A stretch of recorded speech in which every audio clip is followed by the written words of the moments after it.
Kevin Owens, host of the Overseas Famous podcast, here to personally invite you to subscribe to our official Patreon. Are you guys ready to take your podcast experience to the next level? Well, with our Patreon, you can do just that. And the best part, pricing starts at just $1. It's like a pack of gum. Less per month. By becoming a Patreon member, you'll unlock a world of amazing perks. We're talking merch giveaways, signed items by our guests, shout outs on the podcast, exclusive content, and so much more.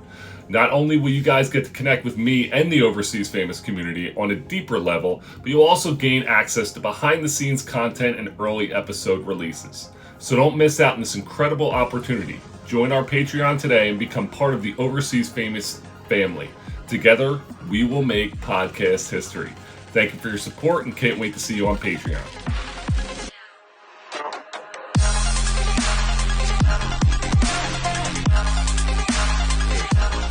Hello, everyone, and welcome to the Overseas Famous podcast. I'm your host, Kevin Owens, joined today by two incredible young athletes, Andie Harding, Sofia Chepenik.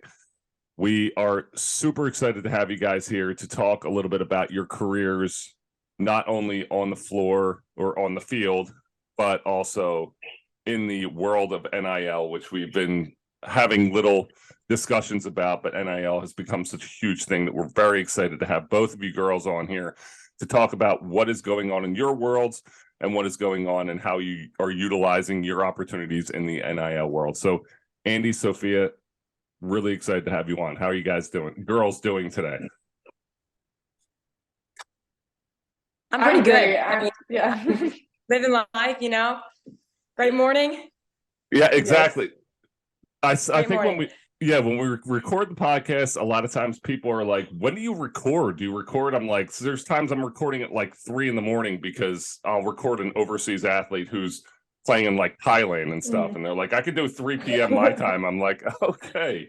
I don't think everyone understands time zones really well, but we are all on the East Coast right now. So it's going to be very exciting to talk to both Sofia and Andie about what is going on in their world and the whole entire opportunity that has arrived. So let's get into both of your lives first. So Andie, track star, how did this become, like, when you're preparing even for college, because we were just talking about before we came on the air, there's like levels that you have to go through. So you become a top level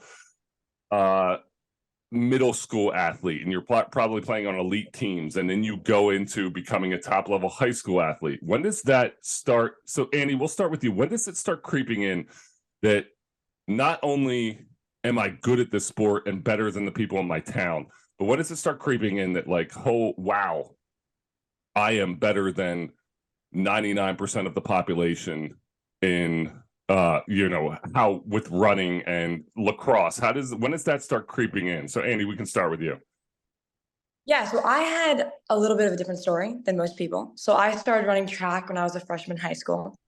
And I actually was a race skier for the longest time and became a track athlete because I wanted to like stay in shape, you know. So that was freshman year of high school. And then sophomore year of high school and junior year of high school, I didn't even have a season. So I was just training through that. COVID happened. I got injured. I didn't really understand how to, you know, prepare for races and I guess like rest the right way. You know what I mean? Do all my outside of sport stuff. Yeah, you know. But yeah, I ended up going to a prep school junior year for track because I'm like, if I want to be serious about this, I have to take it to the next level. And I guess here we are today. I mean, senior year, I kind of popped off and I ended up going to indoor and outdoor nationals. And yeah, I ended up PRing by a lot. And I ended up making the college sports, which is insane. I mean, freshman year, if you asked me, like, are you going to go like to college for like a D1 sport? I would have been like, oh, like, I know nothing about this sport. Like, low key, like, no. But over the past 4 years, track has really changed my life. To be honest with you, it really is grown me into like the person I am, and I guess the opportunities I've gotten were insane. You know, the love for it. I mean, obviously, the love goes up and down. I've had times that I want to quit, like everyone, but I also have times that like track's the best thing in the entire world. You know, yeah, and here we are. I mean, college, gonna be a sophomore. Season one is over, but we have three more to go, and we'll see how it goes. But I I do love. I always thought that the shirts that said like your sport or my sport is your punishment have always been like something that's like really resonated with me. Like every time I talk to a oh my track star, I'm like, God. I your mentality has to be completely different than anything else. Because just every Oh time I yeah. heard get on the line, I'd be like shit or shoot, and then I'm like, all right, well, Yeah. I mean that's every day. Get on the line. Everyone always asks me like, "How do you run for fun?" And I'm like, "Dude, I don't know." Like, I genuinely, and people ask me too, they're like, Why did you want to run? Like, out of every sport you could have done, you chose to run." And I was like, honestly, like, I feel like every runner, like, I'm gonna say this for myself too, like, we all have a problem. Like, there's something deep inside of us that, like, you're not, like, you know what I mean? Like, no one really runs for fun, you know? Like, everyone started for a reason, or everyone has a reason why they're running, which is like more internal, you know what I mean? But yeah, I mean, I love track, right? So I do cross country and track. Mhm. I ended up loving track, and that's freshman year. Like, I love the competition. I mean, I love the winning because I kept winning, and I didn't even train. I was like, this is amazing. The first thing in my life where I didn't have to like prepare, you know what I mean, to win at something. I mean, it was just natural, I guess. But it was really cool, and that's why I was like, I got to keep going in this. This is like something I feel like I got to do. You know what I mean? And here we are, 4 years later. I mean, it's great. Sophia, we just talked about the I mean, I know you play lacrosse, and Mhm. lacrosse is one of those sports that there's a lot of there's multiple sports that are similar to lacrosse in terms of when you're Mhm. growing up. Are you just playing lacrosse? Are you playing? I know basketball and lacrosse have a very similar way about them. Was that something when Mhm. you were growing up that you had multiple sports that you were playing to kind of prepare you for lacrosse, or were you just kind of like focused on one sport early? Well, I actually had played soccer for 12 years, and in Florida, it's not that big yet. So I didn't even know what lacrosse was until I went to these camps on Sundays because I just quit soccer, and my parents like were like, you have to go to these camps because your siblings are playing lacrosse, and we want you to like try and get involved somehow. So I started to go to these camps, and I hated lacrosse for like 2 years because I couldn't pass or catch, and that's pretty much the entire like basic of the sport. Um, So I started to play lacrosse, and I actually had a coach for my middle school team, and my high school was sixth grade through 12th. So our middle school team was actually our JV team. So we would only play high schoolers. So like these sixth and eighth graders who like never played lacrosse before were like playing these girls that had played for like 2 or 3 years. And I had a coach that just made me like fall in love with it after I could catch. And my sisters would kind of tease me how I would never really be like good at lacrosse because I was the most unathletic and untalented out of like all my siblings. Um, but obviously siblings motivate you, and that motivated me to get better. And then playing with people that you like love and kind of the whole like 9 yards, like I just fell in love with it. I had played volleyball and like did cheer, but those didn't really correlate with lacrosse. And honestly, if you saw me in any other sport, you would probably think you would not think that I'm the athlete in lacrosse that I am. But I didn't play lacrosse for I played lacrosse by itself for 3 years. Like my sophomore, junior, and senior year was when I just solely focused on lacrosse.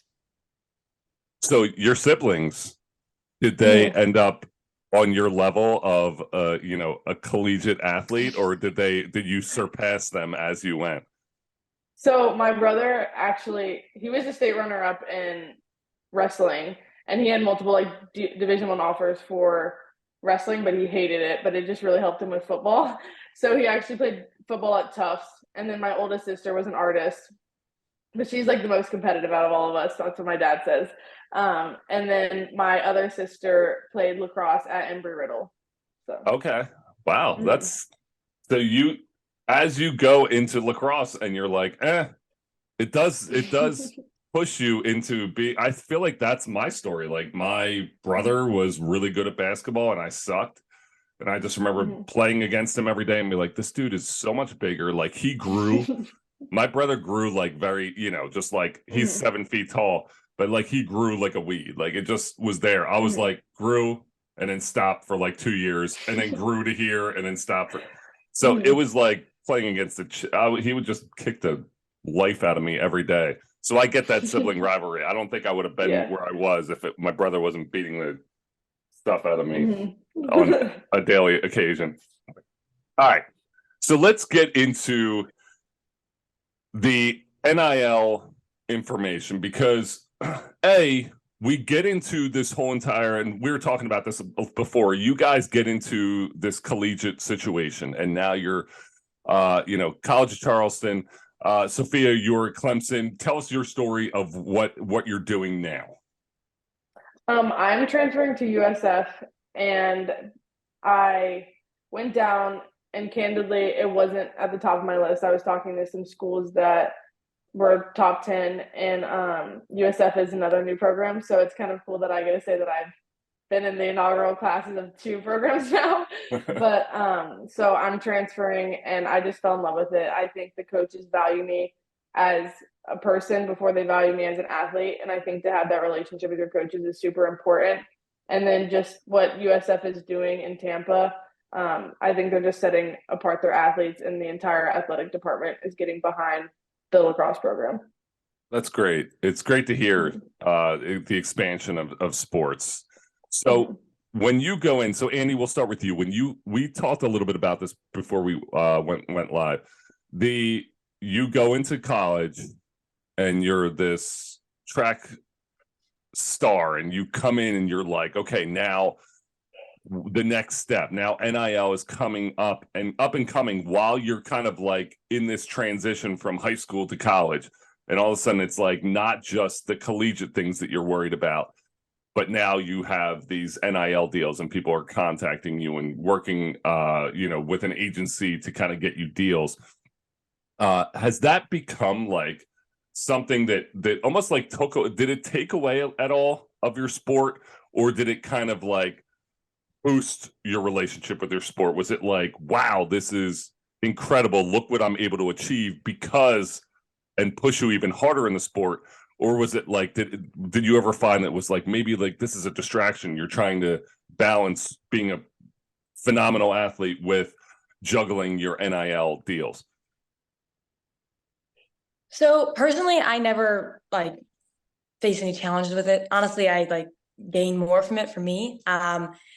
It was just great opportunities, I guess I got, and meeting, you know what I mean, like Christian, our NLI deal agent. He's great. He's brought me great opportunities, and I think it expanded my love for my sport. Honestly, it made me realize that like track can get me in places, not just in an athletic way. I think that athletes in college never really had the opportunity to be anything more than a college athlete. And, with NLI deals, for me this year, being a freshman, it was crazy, it was a great opportunity. I loved being able to get new deals and feel like, I don't want to say important, but like, being not pro yet, being able to have the opportunities that people who are pro have, and I got, my college was very obviously like proud, and there's like, wow, Andie, like that's great, like a freshman. For a while I didn't even understand what an NLI deal even was. Christian came to me randomly, just DM me, and he was just like, hey, like, do you want to meet up with me? Like, I have stuff to talk to you about NLI deals. And I was like, okay, first of all, he's a random guy, but I want to meet up with him. Second of all, what is an NLI deal? I had to like look it up, and then I was like, you know what? Let's do it. Let's meet up. And we talked about it for a while, and I was like, this is definitely something I'm interested in. And I think it definitely grew the love for my sport. It made me realize that track has more opportunities. That is a really good synopsis of what goes down, because Christian's doing great things with his agency, but like that is like something like I have with my girls who are both athletes right now. They're young, but it would be funny if they came home and they're like, hey, Dad, guess what? And I'm like, what? And they're like, I think I have NIL deal. I was like, oh, really? How did that happen? They're like, someone DM'd me. I'm like, wait, what? Yeah. No, like, my dad did a whole background check. He's like, I gotta make sure this guy's legit. He's like, I gotta make sure, because I was going to coffee with him. I was like, okay, well, am I just gonna go and sit down with him? Like, what is like something? Like, I don't know. I was a little sketchy at first, but no, I love that guy. He's a great kid, great guy. That's great. Sophia, did you have kind of the same experience? Because I would bet everything. Like if my children were there, was just like, hey, guess what? There's a guy writing me. Obviously, you're like, well, that's how else do you communicate? It's tough because for Christian, how else are you supposed to communicate with like young athletes? Because you're trying to build this agency, but you have to reach out through social media, and social media can be the greatest tool, and it can be like a what's the word I'm looking for? Like a crap hole of just like weird people. It's just a lot of weirdness going on. So Sophia, were you kind of in the same situation when you started working with the NIL? So I was really sick in the fall for my sport. So I was out for like 2.5 months, like couldn't do anything. And like really just like wasn't on my phone ever. Like I was sleeping all the time. And when I like kind of was getting back into it, I checked like my requests and I saw it and I was like, oh, like this could be like a really cool opportunity. But I kind of like disregarded it. And then I went home like the next week and I went back to it and I just told my dad, I was like, oh, like this guy DM'd me. And he actually went to the same high school that I did. So he graduated from Episcopal and that's where I graduated from. But we weren't in like the same city. So we didn't meet up for coffee. We were actually on a Zoom. And then one day when he was driving down to Jacksonville and I was driving back up to Clemson, we stopped in, I think, Savannah and met up for coffee, like after we had officially made everything official as my agent. So that's what I'm gonna give Christian a shout out, because I feel like that's his ability. He's got a lot of good athletes. He's got a lot of people that he's taking very good care of, and working with Loot Mogul, that's like something that we look very highly of. So congratulations, Christian. And we're gonna put all his stuff up on this episode so everyone can see, and that way Christian doesn't have to slip into DMs anymore. He can just be like, hey, Overseas Famous Podcast, I remember. All right, so when you guys obviously are young athletes, and there is that expectation that comes with NIL deals, that you have like this expectation to like produce content and things like that. How do you keep up with that and like your personal brand? Because I always wonder about this. This is like a wild thing when you have something that you're like, I don't know if I believe in this, and I don't know if this is something that's like really sticks with my personal brand, this of like who I am, my authentic me. Are there deals that you come across that you're like, this is not a fit for me, and you have to turn them down? Is that something that's tough to do because you're trying to build your wealth, you're trying to build your name? So when something comes across that you're like, this isn't really for me, is that something you feel comfortable saying, this is not my brand, I'll pass on this one? Yeah, I know for me, if Christian, like I like kind of eat a certain way that makes me feel like the best. And there's a lot of brand deals with like now like protein like packets or like protein juices or things like that. And if I'm not going to actually use the brand or actually eat it after the post, then I tell him like that's just not for me. And I think too, Christian, when we first started, wanted to like get to know me as a person and kind of what I stood for and what I wanted to get behind. And my thing is like women's empowerment, like especially with female athletes. I think NIL has helped us feel a lot more valued in our sport because, for example, with Angel Reese, they were like, well, why don't you go to the women's NBA now? And she was like, well, because I'm making more money through my college experience in NIL than I would on our sport yet. And I think our sports are growing, but they're just not at the same like place that male sports are, which is unfortunate. But NIL is definitely helping it get there. So with like any deal, I think you're also putting your name on the line and your reputation and your credibility. So making sure that the company's morals and values kind of are in line with yours, because you don't want them to post something that you might not agree with and you're like, oh wait, well my name's associated with them, or something that you actually enjoy and like. So Andie, what about you? Have you come across something like this? Actually, yes, to add off Sophia, I 100% agree with her, like 1000%. I mean, first of all, I have no problem turning down brands that I really am not interested in. It is a little hard because you're trying to grow who you are, you know what I mean? You're trying to grow like yourself and things that you like. But honestly, I always just think like if better opportunities always come along and I guess yeah, I mean that's kind of it. And with the sports, with the women female sports, I think that NLI deals have given women so many like opportunities in college. Like that really has benefited all of them, you know what I mean? And I was talking to my neighbor who actually went to UConn for women's basketball, like maybe 15 years ago.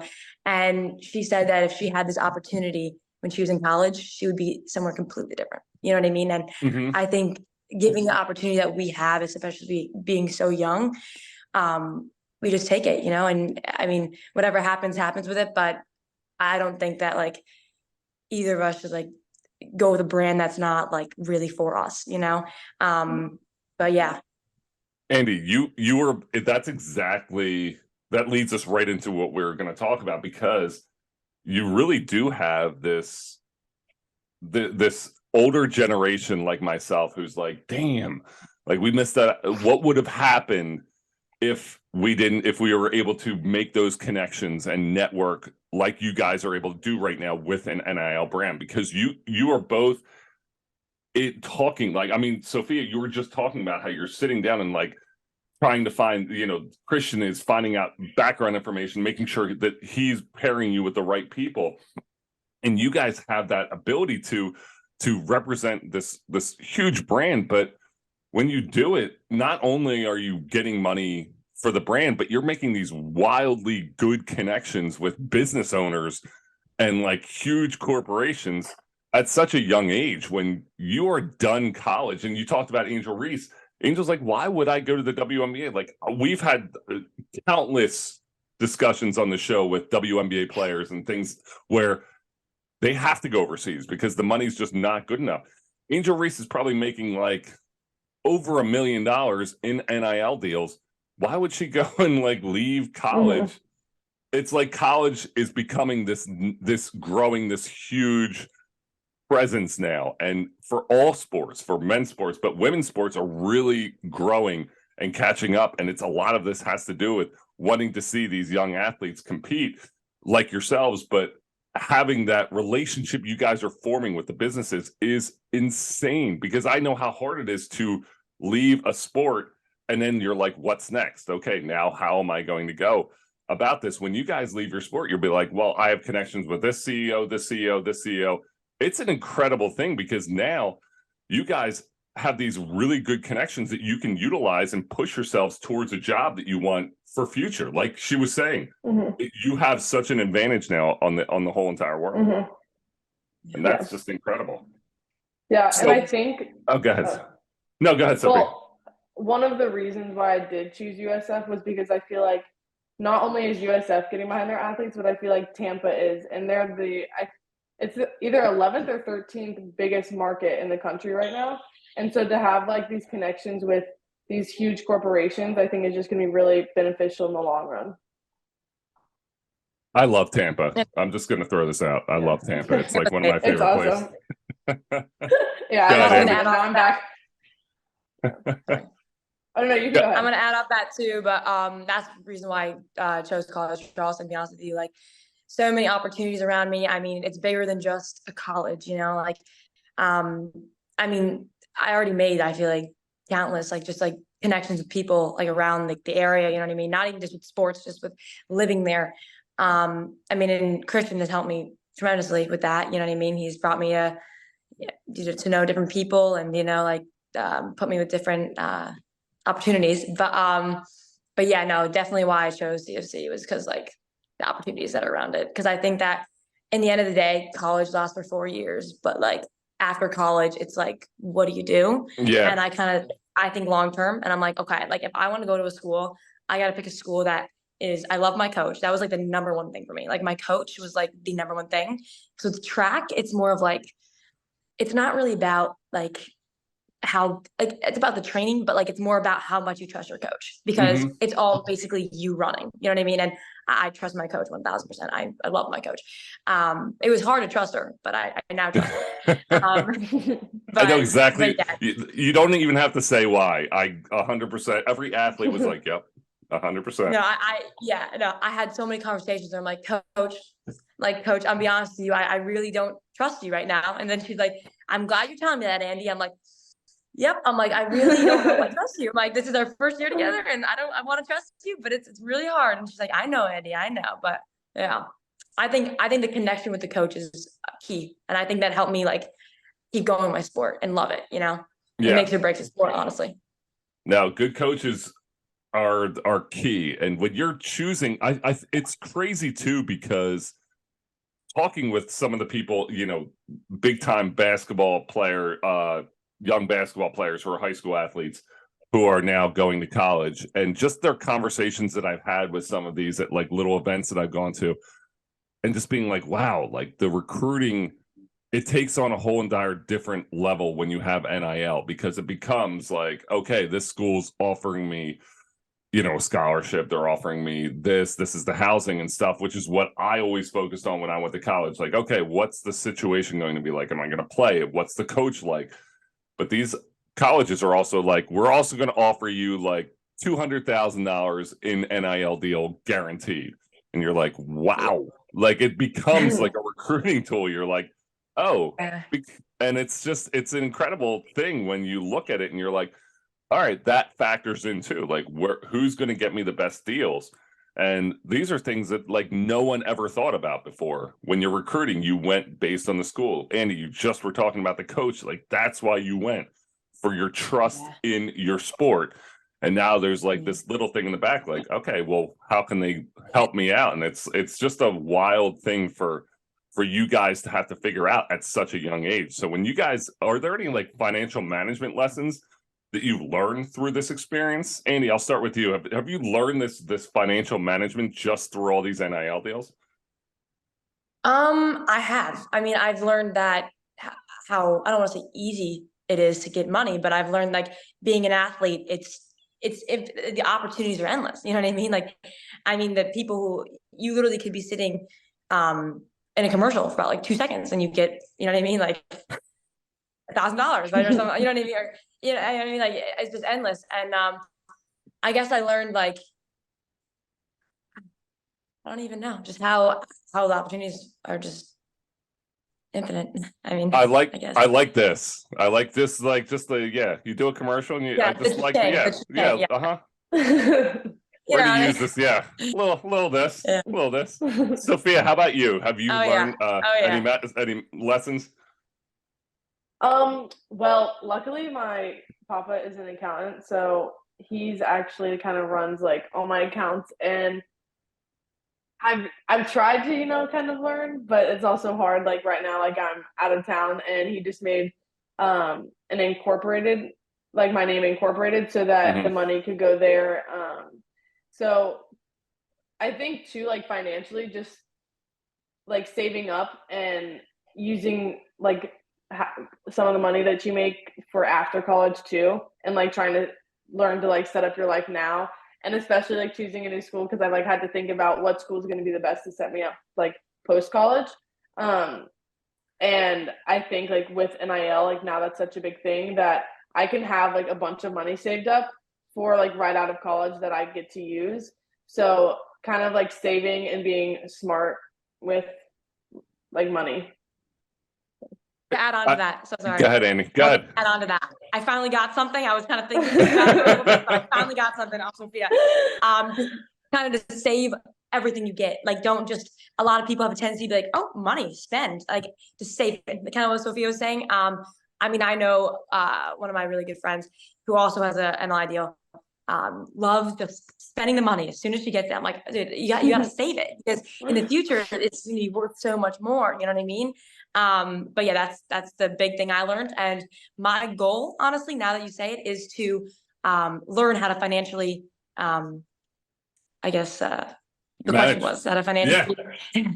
Yeah, that is honestly one of my goals now, because I did not know a lot about that. No, that's such an important lesson. And when you look at the amount that's coming in, and like you said, some people are spenders, some people are kind of like savers, and there's a good balance to have, because let's face it, I mean, we're still, I mean, I'm old now, but you guys are still like young. It's like fun to get money. Like you're in college, if someone walked up to me and was like, here's $10,000, I'd be like, wow, like it's like I hit the lottery. Like, where am I going to spend all this? Yeah. Yeah. So it's very tough to kind of think like, okay, well, now at such a young age, I have to take this money and I have to think about my future, because I have 4 to 5 years here and that's it. So that's like the big thing, just trying to make sure that we have this little savings kept together. But man, that's tough to do at a young age. Like there's so much, especially on like social media, like everyone's spending, and you're just like, am I going to go baller status right now and just buy some stupid stuff, or am I going to be smart and just save it? It's a tough decision. Yeah. That's like, it's crazy. And that's what I think is just so important about this, is you're learning all of these techniques and you're learning all of these things at such a young age. And that is incredible, because some lessons you're going to make mistakes, but guess what? At the same time, you're making them when you're in your like early 20s, as opposed to, I don't know, 40s, etc. Like things get a lot tougher when you can get those lessons early. So when you guys, obviously with Loot Mogul and the interaction you're having with fans, you have now a direct access to a huge group of people who are interacting with you on a daily basis, who are fans of yours, and you get to interact with them. Is that something that's different? How do you, like, when you have all of these fans constantly interacting with you, is that something that's like puts more pressure on you as an athlete, or are you just more like, oh, this is cool, like I'm able to talk with the people who are following me, as opposed to just like being just a nameless number on like a followers list? Is it fun to be able to interact with your fans like through places like Loot Mogul? I think it's awesome. I think like with actual like in fan, when they come to like games and whatnot, for me, I don't feel, it's not necessarily pressure. I mean, it's exciting because it's like I used to like look up to these older lacrosse players and I was just like blown away by them. And it's kind of surreal, kind of being little girls' role models. I think you kind of become more aware of like what you post and like what you're putting out there and what your name is representing, because it's like, oh wait, I actually have people that look up to me, and parents that are kind of, that want a role model for their kid to look up to. So I think it's not necessarily pressure, but it's almost like exciting that you that I like get the opportunity to be a little girl's like I guess role model, which is really weird because I you can say hero. You can say hero. Yeah. It's always like, good. It's just, yeah, but it's cool. Like it's cool, like having people like come up and like ask for pictures, or like DMs on Instagram that like will ask like lacrosse tips or like, you know, different things like that. So it's a lot of fun. That's really cool. The just getting tips. Yeah.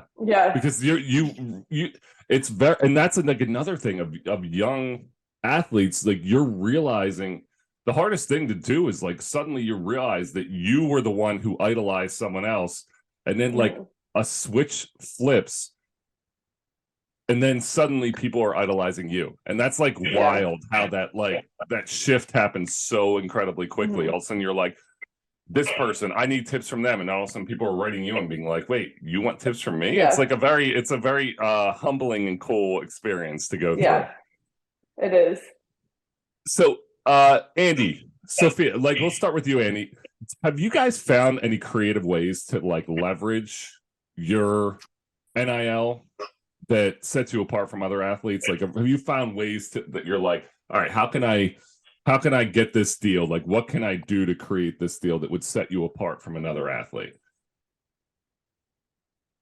Like That's a really good question. Yeah, like what like when you look at it and you're like, okay, I'm this track star, College of Charleston, what can I do to set myself apart from the other competition in terms of like creating opportunities for NIL? Sophia, would you like to start that question? Because I didn't really, I honestly, well, I would say like things that set you apart is I think first impressions are huge. So, I mean, I took like a communications class this past semester, public speaking, and it was like the first 7 seconds of an interaction with someone is what they remember of you. And it's really hard to get that memory like away. So, um, whenever like you meet these business owners that are looking to do deals, I would say just be very engaged, like eye contact, like the whole like 9 yards with that type of stuff. But and also kind of like be confident when you speak to them and be direct and advocate for yourself. I think to like stand behind your name and know that like you are bringing value to them, and although they're also bringing value to you, like you have to realize you have to be confident with yourself that like you're the prize, and knowing like what you're capable of. I like that. It like brings me to something. I'm like, when you look at 7 seconds, and that was a really good way to describe it, because in this day and age, everything was, if something's not happening in 7 seconds, it's like it becomes a mood point. Like I know the girls will watch the iPad and they'll sit there on like YouTube Shorts or something, and it's like everything's this quick, boom, boom, boom, and then they're moving on to the next one. And then I even notice it with their attention span when we sit down to watch a movie. I'm like, okay, let's watch a movie, and we're like, my wife and I say like it's like 15 minutes into the movie, and they're like getting up and being like, I want a snack, and you're like, just watch. But it's like these short attention spans. But that's the world we're living in right now. Everything is like has to be that quick, boom, boom, boom, or else like people's attention spans are moving on.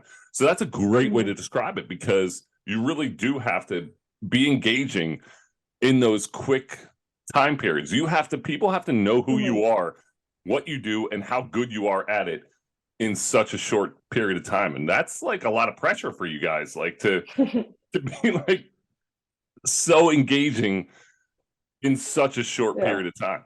And that's incredible. I give you guys credit, because that is a really hard skill to learn, but you master that and the world is yours. I mean, I tell people all the time, I'm like, people get frustrated and they're just like, well, there's so much technology and there's so much. I'm like, just utilize it and use those opportunities and show your value, because you guys can do this. Like you are going to dominate this world. So I always love talking to young athletes who have this opportunity where the world is in front of them and they can go out and just do whatever they want. Like you two are going, like you could become like the name that everyone knows, president, everything. And it's like so cool at like a young age for you guys to get all this information. And I'm excited for what the future holds for both of you, because it's an incredible opportunity and you're learning so much through these NIL opportunities. So when you guys look beyond your own experiences, how do you see like NIL creating more opportunities in the future? Do you think NIL is something that it's going to get bigger? Do you think NIL is something where it's going to hit, like, I always look at like the housing market. The housing market will hit a cap, and it's like, okay, this is as high as houses can go. No one's buying like a tree house for $10 million. Like at some point, there's going to be a stoppage. Do you think do you look at your earning potential and just be like, okay, let's do this while I can, so that we can keep growing? Because you guys are like at the forefront of this industry, and you guys are both young athletes, freshmen. Both of you are freshmen, right? So you have so much of an opportunity to build and grow in the next 3 to 4 years. And that's like incredible thing. So you guys, do you look at that as like such a positive that you are going to see an upward trend? Do you almost set goals in your head to be like, this is when I want to be my sophomore year, this is when I want to be by junior year, by senior year?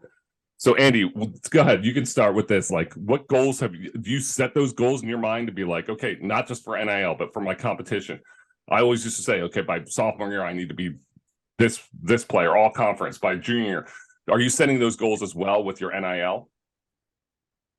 I am. Yeah. Well, first of all, I do think NLI is going to keep going up. I mean, personal branding, financial opportunities. I mean, like just opportunities in general. I mean, college kids will I mean, 20 years down the road from now, like you don't even know where NLI deals are going to be, right? I mean, they could be almost as big as like you know what I mean, like the real deal. I think it's going to keep going up. To be honest with you. And yeah, no, I set goals every year. I mean, sophomore year, my goal is to hit, for me, in my case, it's certain times, certain qualification standards, and how I'm going to meet those goals. So for track, it's more of everything you do outside of the sport, right? So it's how you, your recovery, your sleep, your eating. It's less about the actual training, which is kind of weird. And it's more about how you live your outside life.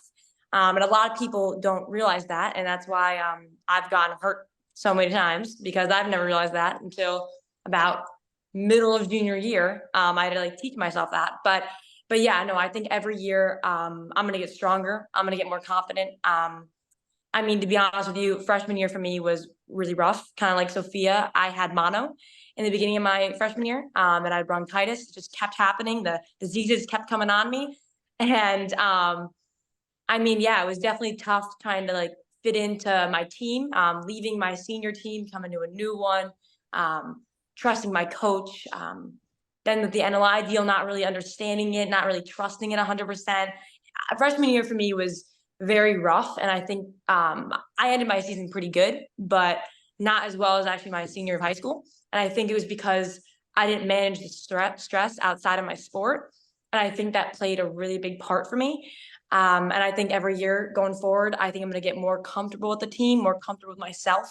I'm not going to be living in the dorms, which were a whole nother topic, whole other story. Dorms are rough. The dorms were rough.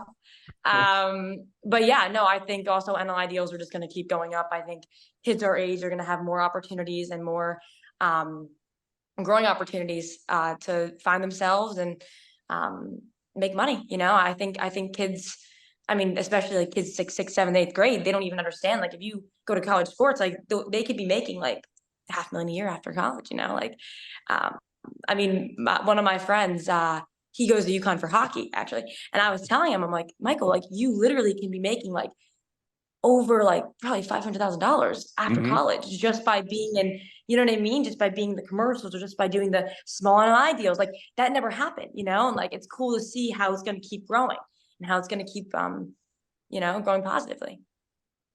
Sofia, what do you think when you look at that, like this whole era? And, you know, Andie, you hit on a lot of things like that. That was the freshman year. You guys really do. Everyone struggles their freshman year. It's like such an adjustment to your athletic life in general. You're like, holy shit, this coach is crazy. Like, why am I getting up at 6 a.m. and running? What is this? Like, why are you doing this to me? And it's on top of that, you're trying to manage this whole empire that you're creating of your individual like brand and things like that. So that's really tough to do. And Sofia, we talked a little bit about your freshman year. When you look at this, like, and you see your goals going forward, do you see them just continuing to grow with all of these different things? I think, like, for me personally, one of the big things that I've done, because I was like set behind, I came into lacrosse late. It's very big up north, and like I swear they're like given a stick right when they're born. And so like these girls are really good, and so I've always had to kind of catch up. So my big thing is like always been like writing down my goals, but then like kind of going in and creating like the plan to achieve them. So for me, like I have goals that I want to accomplish. So there's like long-term, short-term. And then my dad and my mom helped me like create a plan of, okay, I have to do this. I have to like get this done. And for me right now, like candidly, my sport is more important than my NIL deals. And I think that if I accomplish these goals, then more NIL deals will come along with it. So it's like a benefit to it. And I'm really like competitive. So it's like, okay, I want to be able to prove my name by my play, and then it like will transfer over to also my deals. But I do think that NIL is only going to go up from here. I think that it's going to be expanded into like a lot of other sports, and I think that a lot of companies can get behind different players that they align themselves with, and maybe sports that aren't as popular yet. I think I might be a little bit biased, but I think lacrosse is growing. I don't think it's as big as where it should be. I think it's like the fastest growing sport in the nation right now. And because there's just so many different aspects to it. Like you said earlier, it's like basketball where you're on the 8 and like there's kind of like similar rules. And but it's definitely exciting. And I think that a lot of companies are going to start getting behind different athletes of all different sports. So, and it really is, lacrosse is huge because my oldest, she plays a lot of basketball. She's like a very big in basketball. The younger plays lacrosse. She plays soccer, and she really likes lacrosse. And I'm like, I should get the basketball player to kind of get the lacrosse stick in her hand because it will help her hand-eye coordination. Because I just look at them like, I need her to some of these things. So it really is like, you were right, because I'm right outside of Philadelphia, like and it's huge up here. Like people are legitimately putting a lacrosse stick in your hand when you're like an infant. Like I'm watching some of these practices and being like, what in the world? These kids are like babies. This holding it's like they're like holding like a toilet brush. It's like tiny. That's incredible. Well, as you can hear in the background, there's pots and pans being banged around, which means my family is up. So we are very happy that you guys were able to join us this morning, Sofia and Andie. We want you guys to go on Loot Mogul. Check out, you guys can play against Andie, you can play against Sofia, you can buy their NFTs, you can buy their cards. There's all these opportunities to interact with both of these great athletes on Loot Mogul. So please check those out. Check out those opportunities. We really do appreciate you guys for hopping on this morning and giving your story, because I think this is really interesting, because we talked a little bit about NILs, but I liked you having your stories come out, like the growth of you as athletes and the development of what has to become of an athlete, or what's anticipated of an athlete at such a young age with all of these NIL deals. So both of you, I really truly appreciate you hopping on this morning. Thank you so much. Thank you, Kevin. Yeah. No, thank you, girls. We appreciate. We're rooting for both of you. We're going to be checking you out. We're going to be following everything that you're doing, and we're now fans of both of you, Sofia and Andie. We thank you so much for hopping on. We appreciate everyone for listening today to the Overseas Famous podcast. I'm your host, Kevin Owens. Sponsored by Loot Mogul. Check out Loot Mogul for all interactions in the metaverse, where you can interact with Sofia and Andie and talk to them, play games against them, and be able to, again, maybe get tips on lacrosse, track, anything like that. So thank you guys all for joining us. We'll see you guys next week on the Overseas Famous podcast.